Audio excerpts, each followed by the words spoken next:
and for all the difficulties. Thank you. Thank you.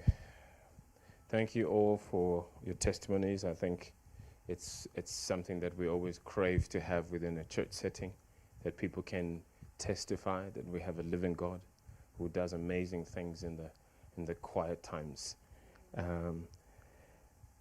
Wanted to welcome new people. If there's anyone who's here for the first time, my name is Taps. I'm one of the leaders here.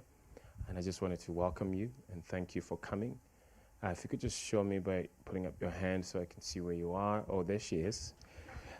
Fresh up, and she came with a testimony. There's someone sitting behind. I can't quite see, but please keep your hand up until you get an envelope from us. It's coming through. We're good. I still see some hands in the front here. Oh, ushers can come through. So basically, it tells you a little bit about us. If you open it up, it's a pamphlet. There's one that you can fill in, which we encourage you to do. If you can do that today, soon after the service, and then just leave it in the offering basket so we can get in touch with you. Feel free to put your details in there. To the front, obviously, the good doctor and his family. Getting envelopes as well, but this is Godfrey. I've known him for many years, and he's wanted to join us for a while. So welcome to you guys and the little one. Please remind me the name again, your child. Miles. There you go. Welcome, Miles. So thanks again, everyone, for coming. It's always good to worship together. I wanted to read a quick scripture before I get Rob up to preach. And I hope that the media team is winning today. Luke chapter 3, verse 11. It says, John replied, if you have 2 shirts, give one to the poor. So maybe I'll start with verse 7 just to give a bit of context. When the crowds came to John for baptism, he said, you brood of snakes, who warned you to flee God's coming wrath? Prove by the way you live that you have repented of your sins and turned to God. Don't just say to each other, we're safe, for we are descendants of Abraham. That means nothing, for I tell you, God can create children of Abraham from these very stones. Even now, the axe of God judgment is poised, ready to sever the roots of the trees. Yes, every tree that does not produce fruit. Yes, every tree that does not produce good fruit will be chopped down and thrown into fire. The crowd asked, what should we do? John replied, if you have 2 shirts, give one to the poor. If you have food, share it with those who are hungry. Amen. So just an interesting context where there's chatter about repenting and all this stuff. And people are asking questions, so what must we do? And John says, well, do this. If you have 2 shirts, give one to the poor. Again, the story of giving keeps coming back. And we've said this from the front, that the expectation of every believer is that you are generous. This is not a message for just an offering.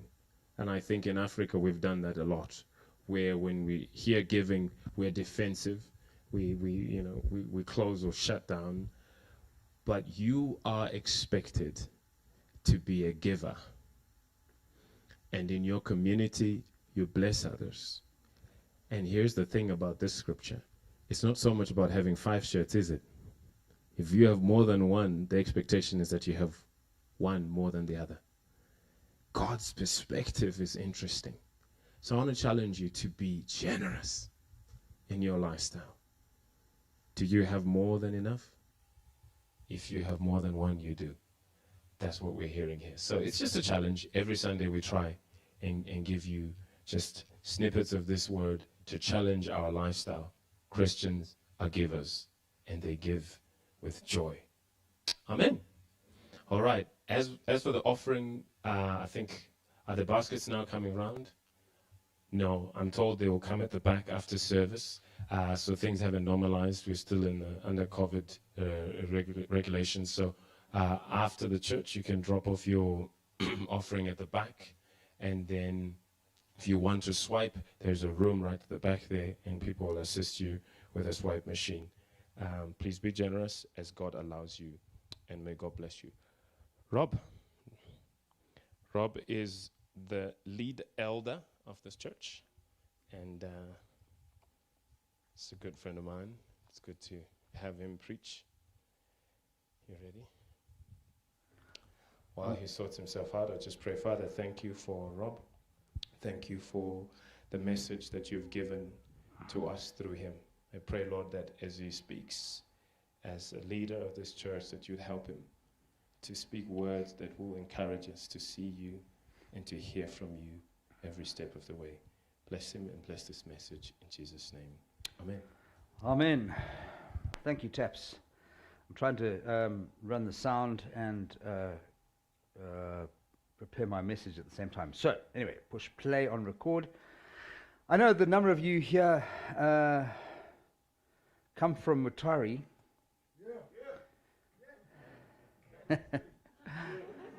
Sorry. But yesterday, my son announced his engagement to a Mutari girl. So I've become an honorary Mutarian in just a few months' time. There are worse places than Mutari. So, yep, for those of you who don't know, Josh yesterday announced his engagement to Shane Hundermark. So you guys, some of you from Lighthouse will know the Hundermarks after 8 years of dating. Yeah. Yeah, so at last. But they've both decided that they will stay in Cape Town next year and do their masters. That'll be my son's 8th year of university. Just pay, Dad. It's okay, Dad, just pay. You spell Dad ATM. Yeah. So today we consider continuing with our Red Letter series. I know this has dragged on for a long time, but actually when you look at what Jesus said, he actually said a lot. And a lot of what he had to say had incredible depths of meaning. And so I don't think we can take this lightly. I don't think it's, the Red Letter series is something that you can do in 6 weeks. It is something that we must live and listen to continually. What did Jesus say? What did he say on specific issues? And today we're talking about entering by the narrow gate. And how many of you here have ever read Pilgrim's Progress? Oh, a few of them, hey? So in the story of Pilgrim's Progress, it was written in John Bunyan was born in 1649. And he was one of the first Reformationists in the English church. Up until that point, the whole church across the world answered to Rome, and they had a pope. And there was this guy famously known as Martin Luther, who in 1500 and something, so 400 years ago, nailed 99 theses to the door at Wittenberg Cathedral, saying, I disagree with this, I disagree with this, I disagree with this. 99 things he disagreed with on teachings of the Catholic Church, which birthed what is now known as the Reformation. And it caused a major split in the church to those who agreed with the Pope and would do whatever the Pope said, and those who said, no, there's more than the Pope can offer. There's actually this thing called the Bible, which we're now going to read in a language we understand, because prior to that it was all in Latin, and all the services were conducted in Latin, and there was an immense amount of privilege, and if you didn't understand Latin, well, sorry, you lost. So suddenly they printed, at Gutenberg, they invented a printing press, and they started printing the Bible in German, and later in French and in English, and suddenly we became aware of what God was actually saying for the first time in 1,500 years. And we have this tremendous privilege, and we take it for granted, that we can read a Bible in Shona, in Ndebele, and I don't even know how many millions or thousands of languages it's now presented in dialects. Maybe there's errors, but we get the essence that Jesus spoke words that bring us life. But he also spoke words that tell us how we should live. And He spoke words that tell us how we can access the life that he has on offer. And that's essentially what he's talking about in this passage, which is in Luke. I think you're going to have to advance it for me because this doesn't seem to. Okay, I'm on slide 2. He went through, I'll read him from Luke chapter 13, verses 22 to 30. There we go on the screen. He went on his way through towns and villages, teaching and journeying towards Jerusalem. And someone said to him, Lord, will those who are saved be few? And he said to them, as Jesus already does, never answers a question directly, strive to enter through the narrow door. For many, I tell you, will seek to enter and will not be able. When once the master of the house has risen and shut the door, you begin to stand outside and to knock at the door, saying, Lord, open to us. Then he will answer you, I do not know where you come from. Then you will begin to say, we ate and drank in your presence and taught in our street, and you taught in our streets. But he will say, I tell you, I do not know where you come from. Depart from me, all you workers of evil. In that place there will be weeping and gnashing of teeth. And when you see Abraham and Isaac and Jacob and all the prophets in the kingdom of God, but you yourselves are cast out. What an incredibly tough passage to swallow. And, it carries on, verse 29. And people will come from east and west and from north and south and recline at the table in the kingdom of God. And behold, some are last who will be first, and some are first who will be last. So a tough passage of scripture and a tough bunch of messages in a row. We meet as a preaching team on once a month on a Monday, and we all kind of sit there and go, "Wow, I didn't really want to be the one to preach that message because it's a tough one. This is a big piece of meat, and there ain't no chewing. You swallow hard." And this is another one like that. And what interesting things come out of that text is that, it poses questions for us. And I wonder if you have ever wondered about these questions. If everyone you know will live to be with Jesus, why some people respond to the gospel and others do not. Why does that happen? Why can you preach to some people and they go, "Oh, I'm really convicted by what you have to say," and others go, "Yeah, okay. Next. Can I have a comic?" Some people don't seem interested at all. I have an old school friend who lives in my cottage. He grew up with us. We went to youth group. My mother-in-law took him under her wing. So I've known my mother-in-law since I was at school. And she nurtured him, and she spoke the gospel to him, and she preached to him, and she loved him, and she did everything she could.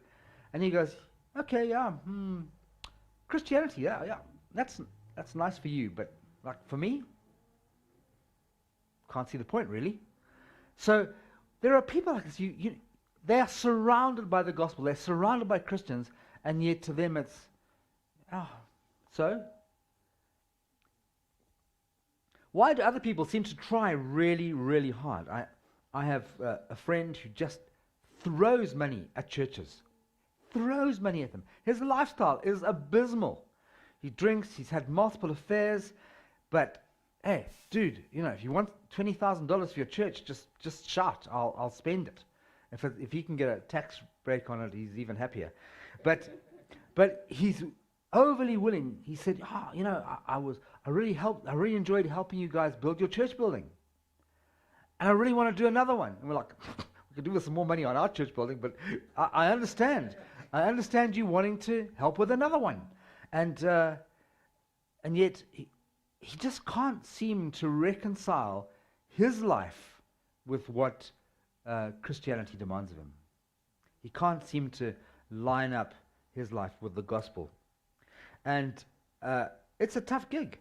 He's sympathetic, but he just can't seem to cross that line that says, "I really want to follow Christ." And what about people say, I've heard it. I've actually heard people say this. A loving God. If he's all loving, why would he send anybody to hell? And questions like this rise a doctrine called universalism, where don't worry, in the end, everyone's going to be fine. We're all going to go to heaven. It doesn't matter how you've lived your life. He's a loving God. He'll just, don't worry. He'll just bring us all to heaven. And these are the kind of questions that Jesus is dealing with right here. It's a definitive answer in a veiled way. Not everybody who lives will go to heaven. And that is the harsh reality of what Jesus was saying here today.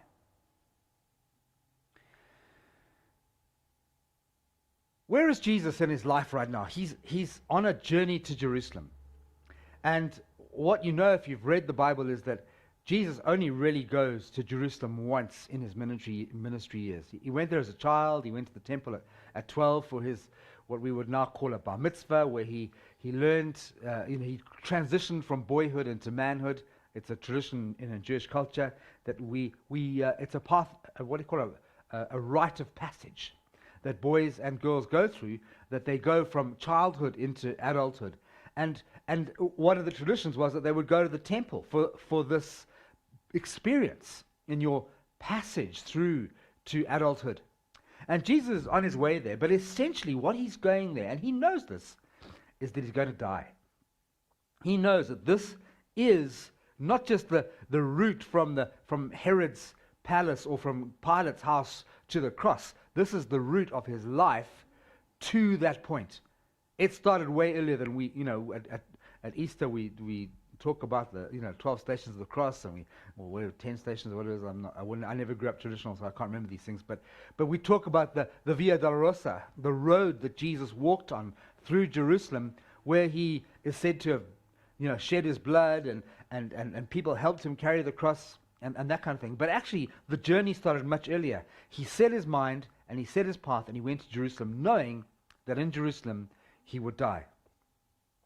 And you can tell by the sort of urgency of what he's preaching that he knows that his time is now short, that he's only got limited amount of time in which to spread the message of the gospel, and from that point onwards he has to trust people like us to do that for him. And he knows that he needs to really impart as much of himself as he can on as many people as possible, so that when he actually does die and when he is buried and resurrected, it all makes sense to them, that they go, oh, I see what he was saying. It's all real, and now it becomes a burning passion in their lives. So I think his disciples begin to sense this urgency in his preaching. And that's why people begin to ask questions like, is everyone going to be saved, or is it only going to be like a little number? So they ask this question: will everyone be saved, or will there be few? And it's a question that bothers me from time to time. I often wonder, I go, I do this thing called church. I read my Bible every day. I pray. I really trust God for everything, but will I really make it? Am I just a tool in God's kingdom that will help somebody else make it, and I'll be left outside because of a flaw in my character, or a flaw in my passion or my devotion to Christ? And sometimes you also got to say, well, the devil poses those questions too, to make you question the reality of your relationship. But we all go through these questions and go, am I really saved? Am I really born again? Am I really going to make the cut when it comes to going into heaven? And so the disciples are kind of pondering these same questions, and the people who follow him, and they want to know if this is really the case. But Jesus' answer to that question is, strive to enter by the narrow gate. And, the word striving sometimes conjures up these images of like really working hard and pushing beyond your own limits to achieve something. And I think that's the message he's trying to give across, is that this is not an easy thing. This is not a sign on the dotted line and you're done. This is something we have to really persevere and push towards. And the analogy would be that of a sports person. And I don't know about you guys, but I follow tennis, and I play tennis, and I'm not a great tennis player. I know that if I worked a bit harder, I would be better, but I would never be Roger Federer. Much as I think he's amazing, Rafa's amazing, Novak's amazing. There's a lot of guys who are coming up underneath who are amazing, who work really, really hard. I remember hearing a while back about Tiger Woods. Anybody heard of Tiger Woods? Anybody not heard of Tiger Woods? Okay, so Tiger Woods is this guy that plays golf. But they asked him, they watched him, as how did this guy get to be so much better than everybody else?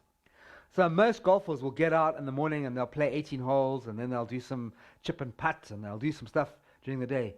Tiger would do twice as much as everybody else. That is dedication. That is striving. Nobody gets up and says, you know what? I just think that maybe today I should enter the Olympics, and I'll do the 10,000, or maybe I'll just be faster than Usain Bolt. Maybe I'll just show those guys, And they get there, and they turn up and they go, oh, geez, I've got these shoes that I pulled out of the archives, so I think I lost all those at school, but I'm sure they'll be fine, and pair of shorts, yeah, okay, cool. I've got to, let's just run this thing. And they might be talented runners. They might have been when they were at school in 19, and yet they barely make it out of the starting blocks because the other guys have pushed and worked and trained and strived to be good, to be the best they can be. And when they said they were putting off the Olympics this year, people were saying, I've worked really, really hard. 4 hard years of training and dedication and diet and denying myself any pleasures so that I can be prepared for this Olympics. And I don't know that I can do this for another year. I don't know that I'll be able to. I might be too old to push it off until 2021. I don't know that I can do this, because they also know that their bodies have limits, but they have striven to achieve this. Now, when we look at striving in the Bible, if we look at this passage in the Amplified, it's got in brackets, force aside unbelief and the attractions of sin. The word striving and the word force gives you some idea that, this is not this is actually, I have to push, I have to dedicate myself, I have to apply myself, I have to give it all my strength and all my effort to push aside the things that will prevent me from getting into the kingdom of God. And some of us take this, I'll go to church on Sunday and I'll have a cup of tea with the boys after church and we'll talk about soccer. And that's me, sorted. It's not. That's part of it, but that's not necessarily you sorted. Every single day of our lives, I was just counseling a young couple who want to get married, and every single day of our lives, we face temptations. And as a married guy, I've been commenting a few times this week to somebody. I said, I never ever had a girl hit on me, ever, until I got married. And for years I've been going, I wish some girl would hit on me. I wish some girl would just say, "Whoo, you're attractive." Some of the girls that did actually, I realized later, did hit on me were not the kind of girls that I wanted to be hit by. Like, next. Yeah. But then suddenly I get married, and within a few months, these really attractive women are hitting on me. I'm going, what just happened there, man? I've been waiting for this my whole life, and now there's loads of them. And it's because the devil wants to attack you in the place you want to be attacked in. He wants to nail you where you're weakest. And so through our daily lives, we're attacked by things we're weak at. I know, as a guy, we struggle with things. And porn is a big one. And we go, I'm not going to look at this, I'm not going to look at this, I'm not going to. And then you're looking at a download site, and this ad comes up, and he goes, ooh, man, ooh. Actually, that's pretty cute. Let me look at it. The temptation is so great, and the opportunity to fall is so present, and it's so easy to do this. And what Jesus is saying is, strive to not do this thing. If you have a weakness in porn, or a weakness in alcohol, or a weakness in people of other sex or same sex, or whatever your failing is, strive. Push and force aside that thing that will attract you to sin. The narrow gate is obviously easy to miss, even for people who were born and bred and raised in church where people preach the gospel. It's easy. I've watched people, these guys were in church with me for years. Where are they now? Worshipping Buddha? Really? I have a friend who wrote a Christian musical, and his wife and he are now, they now have spirit guides and all sorts of occult stuff. Why? Because the narrow gate is easy to miss, and we have to strive to enter it. And once we get through that door, we have to strive to stay on that path. You can't just get through the door because you've got a nice smile. You can't get through the door because you hug trees or bunnies. You can't get through the door by being nice to old ladies. You have to work in yourself to deny yourself the things you really like to have. Now, there's a similar passage in Matthew 5, and this kind of gives it a broader context. It says this: enter by the narrow gate. This is verse 13. For the gate is wide and the way is easy that leads to destruction. And those who enter it, by it, are many. For the gate is narrow and the way is hard that leads to life. And those who find it are few. It's not going to be easy, folks. This is not a walk in the park. This is not a Sunday afternoon stroll down the beach. This is real life. It's a road that we may miss. It's a narrow goat track around a mountain that's full of pitfalls. It's full of hard rocks. It's full of things that we have to continue striving to conquer and to win over. If somebody told you the Christian life was easy, they lied. The Christian life is a constant battle. Easy and constant battle are not synonymous.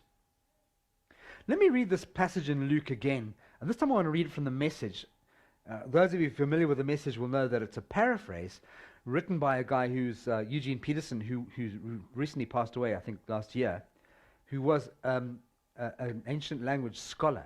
This guy, I've come across a few of them in the few years where their Bible is actually written in Greek, and they translate it into English as they read it. And that's the kind of guy Eugene Peterson was. This is what he says in Luke 13. Put your mind on your life with God. The way to life, to God, is vigorous and requires your total attention. A lot of you are going to assume that you'll sit down to God's salvation banquet just because you've been hanging around in the neighborhood all your lives. Well, one day, you're going to be banging on the door, wanting to get in, but you'll find the door locked and the master saying, sorry, you're not on my guest list. You'll protest, but we've known you all our lives, only to be interrupted by his abrupt, your kind of knowing can hardly be called knowing. You don't know the first thing about me. So, terms and conditions apply. T's and C's, as you hear on the adverts if you ever listen to the radio in South Africa. Every advert, T's and C's apply. T's and C's apply to salvation too. Salvation requires our earnest effort, our urgent attention, and our careful self-examination. Our earnest effort because the door is narrow and the way is difficult. Our urgent attention because the door could close at any moment. It could close today or it could close next year, but we don't know. It will soon be closed. I remember years back, Sibs preaching and saying, if the whole of history was a movie, and each one of us was an actor in the movie, and each one of us was seen in that movie, our life would account for 2 seconds. If you knew that your life value was 2 seconds, would you stall when it came to dedicating your life to your relationship with God? Would you kind of think, I'll get around to it tomorrow? or the next day. It's like not a big deal, We're here. Not the case at all. It requires our careful self-examination because once the door is closed, it's closed forever. It's never ever going to be open again, not even exceptions. There's no latecomers with a special pass. It's closed, it's locked, it's actually nailed, and there's a brick wall being built up behind it to make sure that you can't crowbar the thing open. It's going to be closed forever. And the bad news, or the good news, is that there's only one door. Jesus Christ. And in John 14:6, he says, I am the way, the truth, and the life. Nowhere does he say, I am a way, a truth, and a life. I am the way, the truth, and the life. So the road is narrow, the gate is narrow, the narrow gate is narrow. It requires effort to get through. And a lot of that effort is to denying sin. Like I said earlier, athletes strive to win a sports event. They put effort in. We get through the door because of a relationship with Christ. There's no buying a ticket or getting on a bus and hoping the bus will get through. We only get through by a relationship with Christ. We, as humans, cannot make other doors. No philosophies, no religions, no nice ideas, no Love Wins by Rob Bell will get us into heaven. We aren't going to manufacture a door. Oprah Winfrey cannot make a door. Buddha cannot make a door. There's one door. There are no other doors. And if everyone was going to be saved in the end, as universalists would propose, then we have to ask why Jesus would come to earth and sacrifice himself on the cross. He did it for the few, not for everyone. Not for the many. We don't know how big the number is, but not everybody will hear the gospel. Not everybody will receive the gospel, even if it's preached. And, I heard this story years back about some guys, some missionaries who went to some, desert island somewhere in the middle of nowhere, and there were a bunch of natives on the island, and they thought, well, here we go, we can preach the gospel, we can get these guys saved. And they established a base, and they started preaching, and the sort of leader of the village said, yeah, guys, we all know about this Jesus. We've been waiting for somebody to come and tell us about him for years. They were spiritually aware. What they needed was to hear the gospel, to receive the gospel, but they knew the message was coming. So, the question about, does God, what about those guys that will never hear the gospel? Does God have a plan for them? Will he be nice to them? Will he kind of give them a special pass? Let me tell you something. Nowhere in the world has not heard of Coca-Cola. So if Coca-Cola can make it to places that we couldn't possibly imagine, God would have got the gospel there. We think he's limited. No, he's not limited. He could have sent Taps. Taps would love to go to Outer Mongolia. He's waiting for his air ticket. He wants to take his wife and kids. 5 tickets is a bit of a mission, but God is not limited. He can send the gospel where he wants. And what's interesting is that the gospel was preached widely through Europe, and now Europe is almost immensely pagan. You'll find, like a friend of mine in Zurich tried really hard to get a Christmas carol service running. 5 years of negotiating with the cathedral in Zurich. Eventually they said, okay, you guys can have a Christmas carol service there. How many people came? 23. They advertised through every social media, posters, you name it. Cathedral in Zurich, which was once the bastion of the Reformation. 23 people came. Shows you the pagan level of Zurich, which was, Zwingli was from Zurich. I think Luther came through there. He and, they were reformers, and they preached the gospel, and the population was Christian, but now they're not, they're pagan. And it's got nothing to do with Muslim immigrants. It has everything to do with dedication to Christ. I think the Christian church got lazy. I think they got complacent. And so they didn't maintain, and they perhaps also got legalistic. And people rebel against legalism after a while. So we cannot consider that everybody will be saved. There are people who just won't. But Jesus came to die for the few that will. There are churches out there who will teach you that all you have to do is whatever they say and you'll be fine. Follow the rules, be a good boy, do good works, and you will be saved. This is not true. I grew up in a church like that. 18 years, I went to church faithfully every Sunday and only heard one salvation message in 18 years. And he was a visiting preacher. And when I left that church and went to another, like a charismatic church, I go, I never heard this stuff before. I mean, I did get born again when I was 10, but it was courtesy of a Baptist missionary at my school Bible class. And I go, what's wrong with the church that it's not preaching this? Maybe, once a month, maybe, but never in 18 years? Never?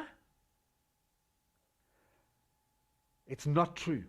Just by turning up a church does not give you a right to get into the kingdom of heaven. This thing called temporal proximity with Christ does not equal eternal security with Christ. People who think that going to church is a good moral, social, community effort are wrong. Going to church is because of our love and our dedication to Christ. And the message of the gospel is preached and the word is expounded faithfully. So this temporal proximity means hanging around with mates. I got that phrase from somebody else. That's why I'm explaining it. Hanging around with Christian mates is not going to get you into heaven.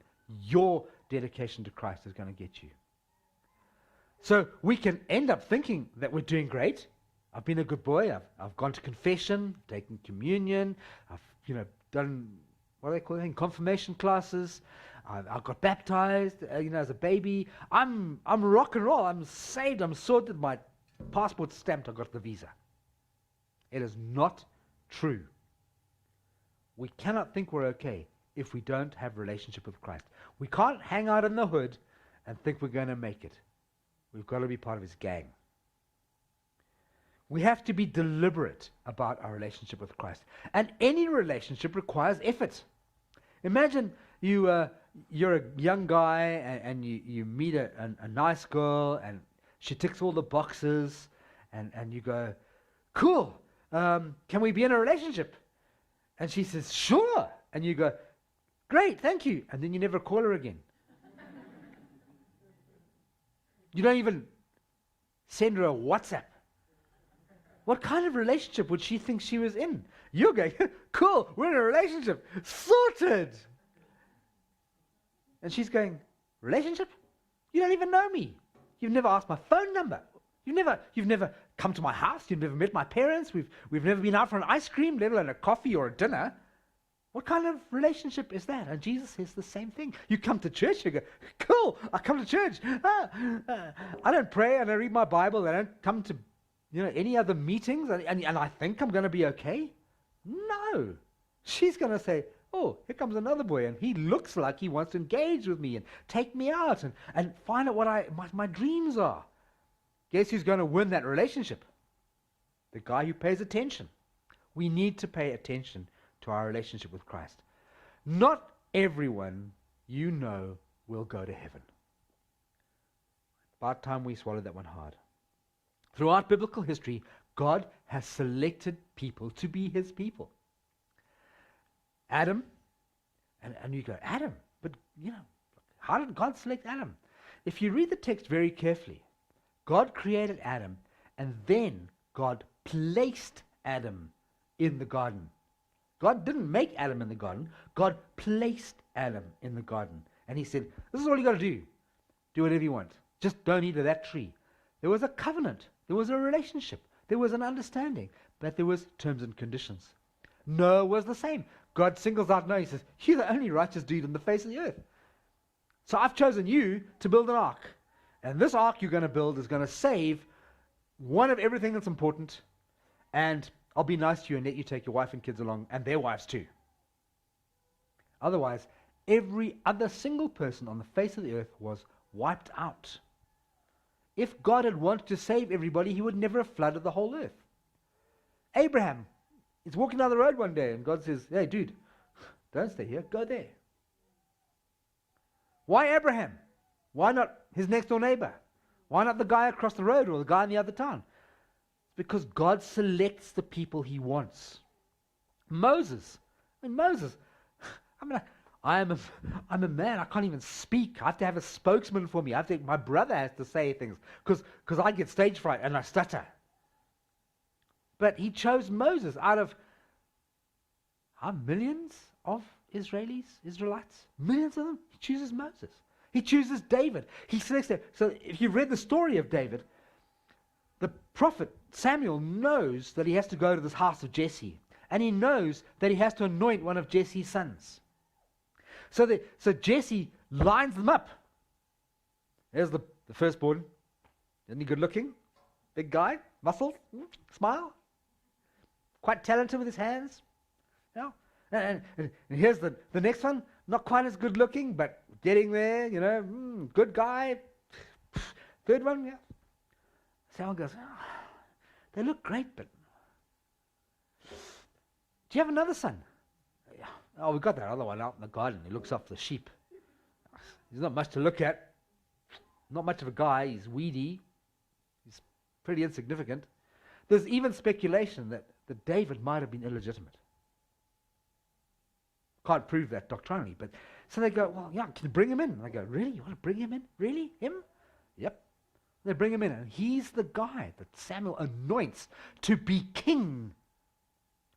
God chose David over his older brothers who were better looking, older, taller, wiser, you name it. Tick all the boxes. And he goes, ugly, skinny, pimples, smells like a sheep. Yeah. Made it to be king. God selects his people. And all of these people, he creates a covenant relationship with them. You do this, and I'll do this. In fact, even if you stumble over here, I'll still do this for you because I love you. I want you. God keeps his people. Not all of their descendants kept the same terms and conditions. They kind of let it slip. Even Solomon, right at the beginning of his reign, did brilliantly. What does he then do? Oh, you know what? One wife's not enough. Clearly, one mother-in-law is not enough either. I'll have 1,000 of them, thanks. 1,000 mother-in-laws? God help us. But yeah, so people got left out. People missed the boat somewhere along the line. But later, the Gentiles, and not even all the Gentiles, got grafted into this olive tree called Israel. The wild olive gets planted in. Why? Because the potential for it to bear fruit was there. God chose certain Gentiles to graft in to his olive tree. So not everyone will hear the gospel. Not everyone will be grafted in. And not everyone who does hear the gospel will respond. It's a reality. So what must I do to be saved? So we're not talking about taking out a life insurance policy and paying monthly subscriptions or sub-premiums. Your tithes and offerings are not your life insurance premium or your fire insurance premium. They're what you do out of an overflow of love for what the church does and through Christ. We can't have a casual attitude towards salvation. We have to strive. We have to force aside sin. We have to make regular phone calls to our lover. Regular efforts to maintain relationship. If you don't pay attention to your wife or your husband, they will soon look elsewhere. It's the way we're wired. How do you counsel somebody who's going through marital problems? Pay more attention to your spouse. Pay more attention to your relationship with Christ. We don't want to end up in hell because of our own neglect. I do not believe in once saved, always saved.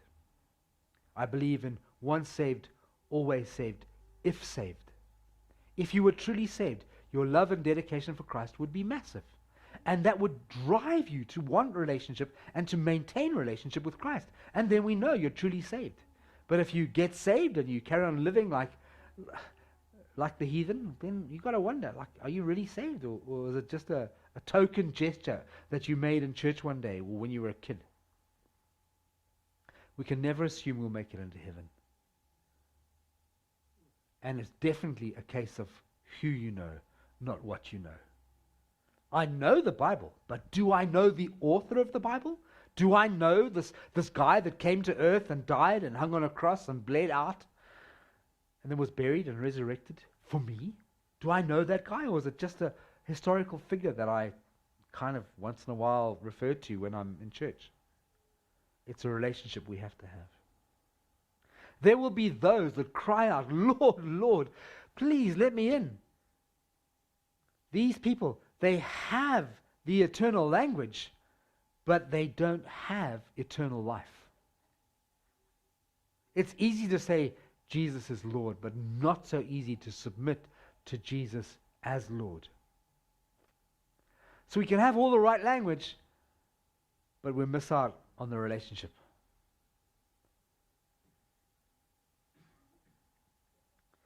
There are those who think they're okay, they do good works, they have these assumptions that everything is well, but they're not going to make it. And for those, there'll be weeping and gnashing of teeth. We'll watch people that we know get into heaven and other people that we know who won't. And years ago when I was 18, I think, I was really fired up. In fact, I went to university to go to church, not to go to university. And I was in prayer meetings every day. And one day I had this vision of people that I know going to hell, thinking, if I had done things differently, would their outcome be different? If I had preached the gospel, if I had shared the love of Christ, if I'd discipled those guys, would things be any different? Would they be here with me in heaven today? I can't answer that question. But I do know that some of those probably wouldn't have responded. Some of those probably wouldn't be interested. But some of them could be. But there will be people that we know who will never get in. And there will be people that we don't expect who will. Many will not be able to join in. And some of that many might be us. So God calls us into relationship with Him. In Matthew 7:8 and Luke 11:10, there's this verse that's exactly the same. It says exactly the same thing. For everyone who asks receives, and the one who seeks finds, and the one who knocks it will be opened. It's a dedicated thing. It's not like, we're out in the garden pulling weeds. We're actually looking decidedly, earnestly, purposefully to find this thing, this treasure. We ask God, God help us. Everyone who calls on the name of the Lord will be saved. When we really seek Him, we will find Him. If we really ask Him, He will give it to us. And if we really knock on that door, He'll open it. But we can't do this as token gestures. Isaiah 55 and verse 6 says, seek the Lord while He may be found. Call upon Him while He is near. It suggests that there's a time limit. There may be a day when He is not found. There may be a day when He is not near to you. So we have to act on today. Verses 29 and 30 of that passage in Luke say this, and people will come from east and west, from north and south, and recline at the table in the kingdom of God. And behold, some who are last will be first, and some who are first will be last. There will be people in heaven that we don't expect to be there. And it kind of reminds me of the parable of the laborers in the vineyard. I think Taps preached it a few weeks back, where we hire the guy at 8 o'clock in the morning and say, come work in my vineyard and I'll give you $1. We hire a guy at lunchtime and we'll say, come and work in my vineyard, I'll pay you what's right. At the end of the day, just as the sun is going down, there's about an hour of light left, we hire some more guys and we say, don't worry, I'll pay you. And when it comes time to pay, they all get the same. And the guys who started the work there said, hey, dude, these guys have done nothing all day. But they made it. How did they get their pay the same as us? How come we didn't get more? And the owner of the vineyard says, hey, you and I agreed that this is how much money you'd earn. What makes you think that you deserve anything more? We agreed. It's my money. I'll pay these guys what I wish. It's my kingdom. I'll let them in.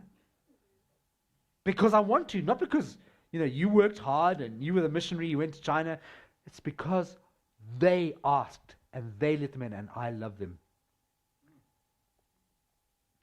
We may expect to see these amazing missionaries preach their gospel and gone to places where they, eat monkeys' hands and sheep's brains and things like that. We may expect them to be leading the pack when it comes to heaven. And we may expect, the guys who just got born again last Sunday to be following on behind going, I have no idea where I'm going. I'm just following you. It may be the other way around. And that's what Jesus is saying. It's to do with our relationship with him, not the works that we've done or the preaching in his name. Yeah, that's all good stuff. But, it's not the thing that gets us up the front of the pack. So in summary, in 2 Corinthians 6, verse 2, it says, behold, now is the favorable time. Now is the day of salvation. Not tomorrow, not Wednesday afternoon at 2:30. Now. Salvation is for eternal life. And it takes us away from our life of sin. Yes, we have to play a part in working out our salvation, but we don't play a part in coming to salvation. That is entirely a work of the Holy Spirit. You might be sitting here today and you're not a Christian, you're going, yeah, blah, blah, blah, blah, blah, blah, blah, blah. And somebody might go saying, oh, God, save me. I am wicked, I am evil. And God will save you. Because the Holy Spirit's working on your life to make you feel that way. And I know that when I was 10, this woman preached and I listened, and she preached and I listened, and she preached and I go, yeah, maybe that part of my life isn't right with God. And the following week she preached again and I said, yeah, today I've got to respond. Today I have to respond. Today was October 1974 for me. I responded to the prompting of the Holy Spirit, not her preaching, but the Holy Spirit working on her words. And I was saved. Relationship with Christ is redemptive. It does. If we have a relationship, we get better. Marriage is redemptive. I am a better person for being married. I say that boldly. My wife has done wonders for me. She's taught me things that I mustn't do. She's taught me things that I must do. She's helped me to get over issues in my own life, my insecurities. And I've done the same for her. We've redeemed each other, and we're both better people for 27 years of marriage than we were when we knew each other when we were 17, which was 12 years before we got married. Just giving you a clue. Yes, I'm over the hill. But, far away. But there is a process to our salvation, and this is where things get difficult. It's easy to say, whoo, this Christian life I signed up for, and this is tough. This is a tough call, this. I don't know that I can manage. I think I'll just give up and go back home because it was a whole lot easier to go down the paved streets, the ones that have got no potholes and they've got streetlights and cat's eyes. I'll just stick it on that one. At least I can see where I'm going. And, if I carry on long enough, there's going to be a food court. And at the food court, there might be a bar, and there might be some nice women there or some hunky men or something. You know that when you're going down the path with Jesus, you're going to keep hitting up against these things that are going to tempt you and make you fall. And Jesus is saying, just push. Just force those things aside and keep going. But the Holy Spirit leads us out of our old lives and into our new ones. And it's because we've entered into a relationship with Christ. So I'd like to challenge you all today that you need to really examine yourselves. I need to examine myself. This is not I'm not any better than any of you. We all need to examine ourselves and go, is there anything about my relationship with Christ that I'm afraid of, that I'm embarrassed about, that I've let slip? Is there anything I can do to improve my relationship with Christ? Do I even have a relationship with Christ, or am I just turning up at church and smiling at the right time and saying the right words and being nice to people there? I'm talking about Liverpool or Manchester United. So Father, I want to pray for the people listening to this message today, whether they're here, whether they're online, whether I listen to the recorded message later, whatever that might be, I want to pray that the Holy Spirit would speak to them and convict them and confirm their salvation. That they would know at the end of this message that they are truly saved, or that they've got an action to accomplish. And I pray that from today forward, we would continue to strive to enter into your rest, to strive to work out our salvation, to push aside the sins and the temptations that will come upon us. We ask for your help. We know that we can't do this without you, but we know that once we got our relationship right, that we can accomplish all things through Christ who strengthens us. And we commit ourselves to you now in Jesus' name. Amen.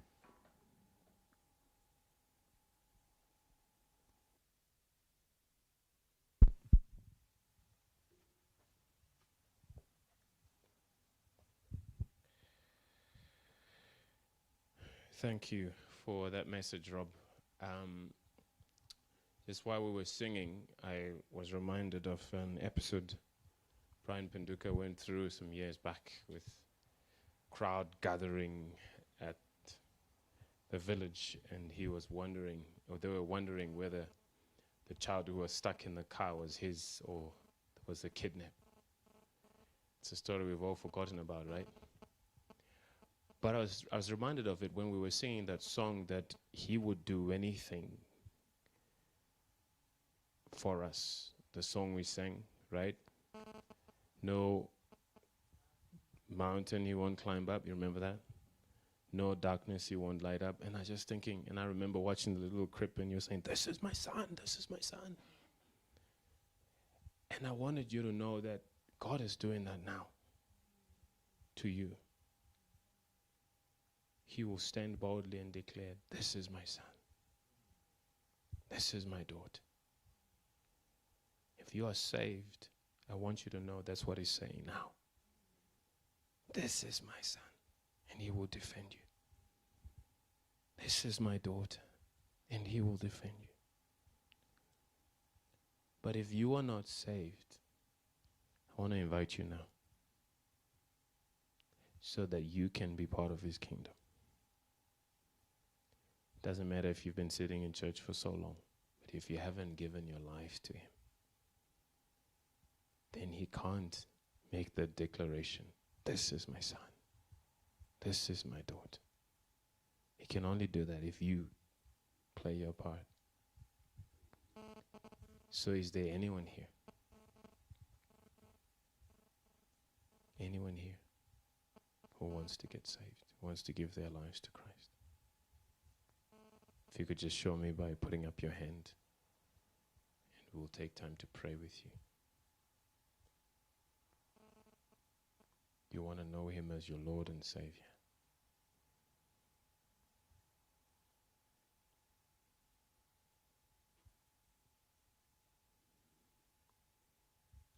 I gather there's none.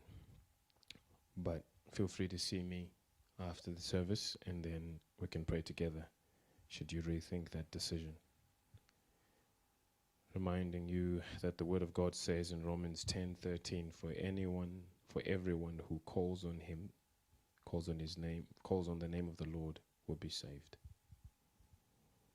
For everyone who calls on the name of the Lord will be saved. Thank you, Rob, for the message. God bless you. I hope this was encouraging, this was enriching, this was challenging, and we can take this home and live it out. Have a wonderful week. May God bless you. May he keep you. May he provide for your every need. In Jesus' name, amen.